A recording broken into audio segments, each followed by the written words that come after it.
ദൈവത്തിൻ്റെ പുനഃനാമം മഹത്വപ്പെടുമാറാകട്ടെ. മർക്കോസിൻ്റെ സുവിശേഷം 4-ാം അധ്യായം 35 മുതൽ 41 വരെയുള്ള വാക്യങ്ങൾ വായിക്കുമ്പോൾ അവിടെ യേശു ശിഷ്യന്മാരുമായി സന്ധ്യാസമയത്ത് പടകിൽ യാത്ര ചെയ്യുന്ന ഒരു സംഭവമാണ് അവിടെ എഴുതിയിരിക്കുന്നത്. 35-ാമത്തെ വാക്യം പ്രകാരം പറയുന്നു, അന്ന് സന്ധ്യയായപ്പോൾ നാം അക്കരയ്ക്ക് പോക എന്ന് ശിഷ്യന്മാരോട് പറഞ്ഞു. അവർ പുരുഷാരത്തെ വിട്ട് പടകിൽ കയറി യാത്രയായി. ആ പോകുന്ന യാത്രയിൽ കർത്താവ് യേശു ക്രിസ്തു പടകിൻ്റെ അമരത്ത് തലയണ വെച്ച് ഉറങ്ങുന്നു. 37-ാമത്തെ വാക്യം പ്രകാരം പറയുന്നു, അപ്പോൾ വലിയ ചുഴലിക്കാറ്റും ഉണ്ടായി, പടകിൽ തിര തള്ളി കയറുകൊണ്ട് പടക് മുങ്ങുമാറായി. ഈ ഒരു സാഹചര്യം കടന്നു വന്നപ്പോൾ അവർ നിലവിളിക്കുക, നാഥാ, ഞങ്ങൾ നശിച്ചു പോകുന്നതിൽ നിനക്ക് വിചാരമില്ലയോ? യേശു ഉറക്കത്തിൽ നിന്ന് എണീറ്റിട്ട് കാറ്റിനെ ശാസിച്ചു, കടലിനോട് അനങ്ങാതിരിക്കുക, അടങ്ങുക എന്ന് പറഞ്ഞു. എന്നിട്ട് ശിഷ്യന്മാരോട് ചോദ്യം ചോദിച്ചു. 40-ാമത്തെ വാക്യം, നിങ്ങളിങ്ങനെ ഭീരുക്കളാകുവാൻ എന്ത്? നിങ്ങൾക്കിപ്പോഴും വിശ്വാസമില്ലയോ?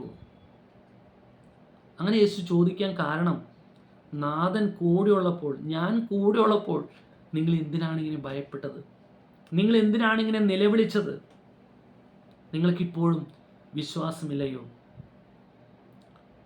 രക്ഷിക്കപ്പെട്ട് സ്നാനപ്പെട്ട് ദൈവത്തെ ആരാധിക്കുന്ന ഒരു പുതിയ നിയമ വിശ്വാസി മനസ്സിലാക്കണം, നാം ഈ ലോകമാം ഗംഭീര വാരിധിയിലൂടെ ഈ വിശ്വാസ കപ്പലുമായി യാത്ര ചെയ്യുമ്പോൾ നമുക്കെതിരെ ചില കൊടുങ്കാറ്റുകൾ പോലെ ചില പ്രശ്നങ്ങൾ ആഞ്ഞടിച്ചേക്കാം. ചുഴലിക്കാറ്റ് പോലെ ചില പ്രശ്നങ്ങൾ നമ്മുടെ ജീവിതത്തിൽ കടന്നു വന്നേക്കാം. അപ്പോഴൊന്നും നാം പതറിപ്പോകരുത്, നാം ഭീരുക്കളാകരുത്. നാഥൻ നമ്മോട് കൂടെ ഉള്ളപ്പോൾ നാം ഒന്നിനെയും ഭയപ്പെടരുത്. ഇവർ പടകിൽ യാത്ര ചെയ്യുന്ന സമയത്ത് അവിടെ ചുഴലിക്കാറ്റ് ഉണ്ടായതായിട്ട് കാണുന്നില്ല. യേശു പടകിൻ്റെ അമരത്ത് തലയണ വെച്ച് ഉറങ്ങിയായിരുന്നു. നാം ഒരു കാര്യം മനസ്സിലാക്കണം, കടൽ എന്നും ശാന്തമായിരിക്കില്ല. എന്നും മഴവില്ലും സൂര്യപ്രകാശവും നമ്മെ വരവേൽക്കില്ല. കടലിൽ കൊടുങ്കാറ്റുണ്ടാകും, തിരമാലയുണ്ടാകും, അതുപോലെ തന്നെ ചുഴലിക്കാറ്റുണ്ടാകും. ഇത് നമ്മെ തകർത്ത് കളയുവാനല്ല, നാം ഇതുമായി സഹകരിക്കണം. എന്നിട്ട് ലക്ഷ്യം തെറ്റരുത്. അക്കരയ്ക്ക് പോക എന്ന് കർത്താവ് യേശു ക്രിസ്തു പറഞ്ഞിരിക്കുക. ആ അക്കരെ പോകുന്ന ലക്ഷ്യം തെറ്റാതെ, ഇതിനെ കണ്ട് ഭയപ്പെടാതെ, ദിശ മാറാതെ, ആമേൻ, അതിലേക്ക് കടന്നു പോകണമെന്നുണ്ടെങ്കിൽ കർത്താവിനോട് കൂടെ നിൽക്കണം. ചില പ്രശ്നങ്ങളെല്ലാം കടന്നു വരുമ്പോൾ ശിഷ്യന്മാർ പതറിപ്പോയി. ശിഷ്യന്മാർ അവരുടെ കഴിവിൻ്റെ മാക്സിമം അവർ ശ്രമിച്ചുകൊണ്ടിരിക്കുക. പറ്റൂല എന്ന് മനസ്സിലായപ്പോഴാണ് ഒരു കർത്താവിനെ വിളിച്ചുണർത്തുന്നത്. നാഥാ, ഞങ്ങൾ നശിച്ചു പോകുന്നത് നിനക്ക് വിചാരമില്ലയോ? എന്നെ കേൾക്കുന്ന പ്രിയമുള്ളവരെ, ഈ ലോകമാം ഗംഭീര വാരിധിയിലൂടെ ഈ വിശ്വാസ കപ്പലുമായി നാം യാത്ര ചെയ്യുമ്പോൾ എന്നും നമുക്ക് നല്ല വാക്കുകളായിരിക്കില്ല നമുക്ക് ലഭിക്കുന്നത്. എന്നും നമുക്ക് സന്തോഷകരമായ ഒരു ദിവസമായിരിക്കില്ല നമുക്ക് ലഭിക്കുന്നത്. പ്രശ്നങ്ങളും പ്രതികൂലങ്ങളും, ഈ കടലിൻ്റെ ഇരമ്പുന്ന ശബ്ദത്തെ കണ്ട് അവർ ഭയപ്പെട്ടു എന്നതുപോലെ ഈ ലോകത്ത് കാണുന്ന ചില ഭീതിപ്പെടുത്തുന്ന, ഭാരപ്പെടുത്തുന്ന ചില ശബ്ദങ്ങളെല്ലാം കടന്നു വരുമ്പോൾ നമ്മൾ പതറിപ്പോകരുത്. നമ്മുടെ ലക്ഷ്യം തെറ്റരുത്. നാം ക്രിസ്തുവിനോട് കൂടെ ചേർന്ന് ദിശ മാറാതെ, ലക്ഷ്യം തെറ്റാതെ നാം യാത്ര ചെയ്തുകൊണ്ടിരിക്കണം. ലോകമാം ഗംഭീര വാരിധിയിൽ ഈ വിശ്വാസ കപ്പലുമായി നാം യാത്ര ചെയ്യുമ്പോൾ ലക്ഷ്യം തെറ്റരുത്.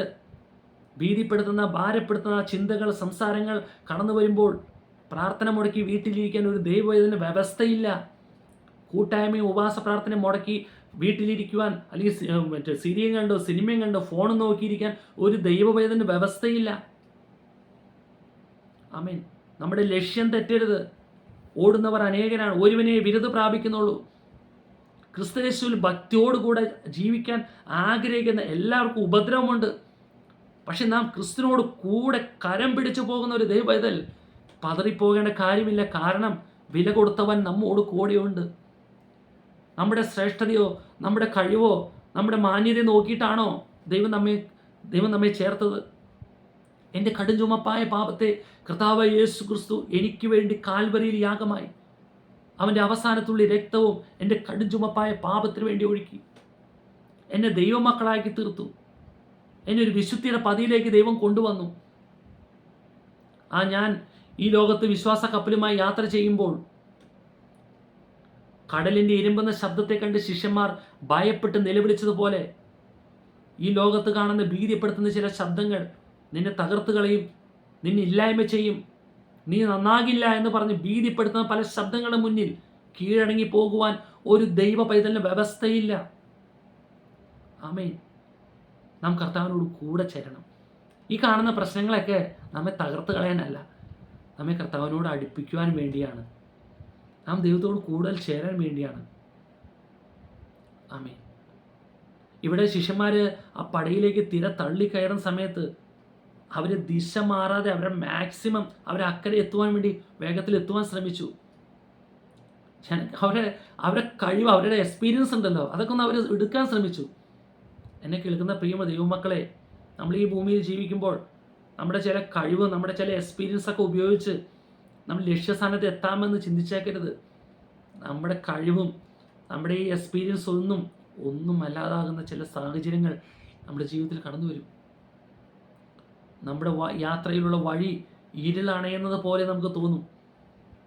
നമ്മുടെ വഴി ആ ഇരുളണയുമ്പോൾ മാർഗദീപമായ കർത്താവിനോട് ചേർന്ന് നിൽക്കണം. കർത്താവ് നമ്മുടെ കരം പിടിച്ചെങ്കിലേ നാം അക്കരെ എത്തുകയുള്ളൂ. കർത്താവ് നമ്മെ കരുതിയെങ്കിലേ നമ്മുടെ ജീവിതം ആനന്ദകരമായ ജീവിതമായി മാറുകയുള്ളൂ. നാലാം യാമത്തിലും നമ്മുടെ അടുക്കൽ വരുവാൻ നമ്മുടെ കർത്താവിന് മാത്രമേ മനസ്സുള്ളൂ. കർത്താവ് നമ്മെ വില കൊടുത്ത് വാങ്ങിയിരിക്കുക. കർത്താവിന് വസിക്കാനുള്ള ഒരു മന്ദിരമാക്കി ദൈവം നമ്മെ തീർത്തിരിക്കുക. അതുകൊണ്ട് ഒരിക്കലും പ്രതികൂലങ്ങളെ കണ്ട് ഒരു ദൈവം ഇതിൽ പതറിപ്പോകരുത്. എബ്രായ ലേഖനത്തിലേക്ക് ഒന്ന് കടന്നു വരാൻ ആഗ്രഹിക്കുകയാണ്. എബ്രായ ലേഖനം 10-ാം അധ്യായം അതിന് 36-ാമത്തെ വാക്യം. ഒരു ദൈവം ഇതിൽ ചെയ്യേണ്ടത് ദൈവ ഇഷ്ടം ചെയ്ത് പ്രതികൂലങ്ങൾ കടന്നു വന്നോട്ടെ, പ്രശ്നങ്ങൾ നമ്മുടെ ജീവിതത്തിൽ കടന്നു വന്നോട്ടെ, ഭാരപ്പെടുത്തുന്ന എരുമ്പുന്ന ശബ്ദങ്ങൾ കടന്നു വന്നോട്ടെ. അപ്പം എല്ലാവരും ദൈവം ഇത് ചെയ്യേണ്ടത് ദൈവ ഇഷ്ടം ചെയ്ത് വാഗ്ദത്തം പ്രാപിപ്പാൻ നമുക്ക് സഹിഷ്ണുത ആവശ്യം. ദൈവഇഷ്ടം ചെയ്ത് വാഗ്ദത്തം പ്രാപിപ്പാൻ സഹിഷ്ണുത നിങ്ങൾക്ക് ആവശ്യം. ഇനിയും എത്രയും അല്പകാലം കഴിഞ്ഞിട്ട് വരുവാനുള്ളവൻ വരും, താമസിക്കുകയില്ല. എന്നാൽ എൻ്റെ നീതിമാൻ വിശ്വാസത്താൽ ജീവിക്കും. പിന്മാറുന്നുവെങ്കിൽ എൻ്റെ ഉള്ളത്തിന് അവന് പ്രസാദമില്ല. സ്തോത്രം.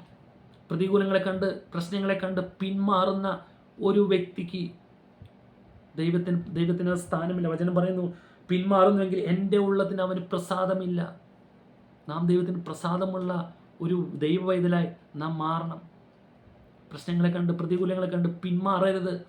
പ്രാർത്ഥന മുടക്കി ആമേൻ മറ്റുള്ള കൂത്തുകാഴ്ചകളൊക്കെ നാം മുന്നോട്ട് പോകരുത്. നാം ചൂട് വയ്ക്കരുത്. കാരണം വില കൊടുത്തവൻ നമ്മോട് കൂടെയുണ്ട്.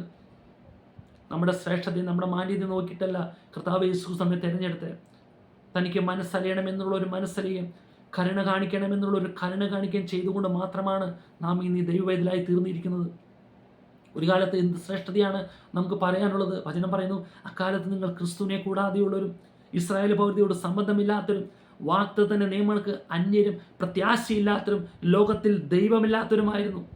ഒരു കാട്ടുജാതിയായിരുന്ന എന്നെയും കർത്താവ് വില കൊടുത്ത് വാങ്ങിയെങ്കിൽ ഒരു പുകഴ്ചയും ഒരു ശ്രേഷ്ഠതയും നമുക്ക് പറയാനില്ല. കർത്താവിൻ്റെ കരുണ, ദയ, വിശ്വസ്തത. ഹല്ലേലൂയ. അതുകൊണ്ട് വചനം പറയാൻ ലാസ്റ്റ് പറയാണ് എബ്രായ ലേഖനം 10-ാം അധ്യായം 39-ാമത്തെ വാക്യം. നാമോ നാശത്തിലേക്ക് പിന്മാറുന്നവരുടെ കൂട്ടത്തിലല്ല, വിശ്വസിച്ച് ജീവരക്ഷ പ്രാപിക്കുന്നവരുടെ കൂട്ടത്തിലാണ്.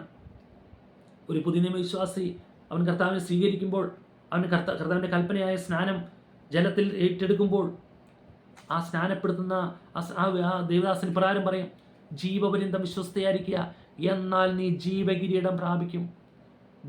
മരണം എത്ര എന്ന് നമ്മെ കടന്നു വരുന്നോ അതുവരേക്ക് നാം വിശ്വസ്തയോടുകൂടെ ഭൂമിയിൽ ജീവിക്കണം. പതറിപ്പോകാനോ പിന്മാറിപ്പോകാനോ ഒരു ദൈവത്തിൻ്റെ വ്യവസ്ഥയില്ല. പിന്മാറുന്നുവെങ്കിൽ എൻ്റെ ഉള്ളത്തിന് അവന് പ്രസാദമില്ല.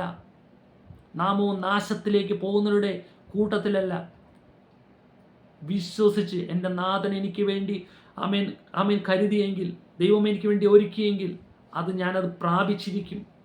ആ ജീവരക്ഷ ഞാൻ പ്രാപിച്ചിരിക്കും. നാമോ നാശത്തിലേക്ക് പോകുന്നവരുടെ കൂട്ടത്തിലല്ല, വിശ്വസിച്ച് ജീവരക്ഷ പ്രാപിക്കുന്നവരുടെ കൂട്ടത്തിലാണ്. ആ ഒരു ഭാഗ്യപദവിയിലേക്ക് ദൈവം നമ്മെ ചേർത്തതാണ്.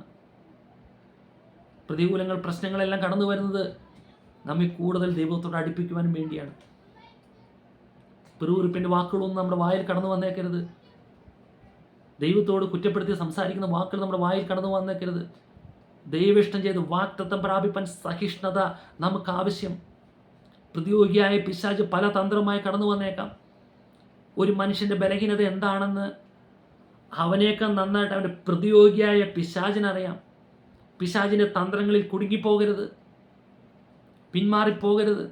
പിന്മാറുന്നുവെങ്കിൽ എൻ്റെ ഉള്ളത്തിന് പ്രസാദമില്ല എന്ന് ദൈവത്തിൻ്റെ വചനം വളരെ വ്യക്തമായി പറയുന്നു.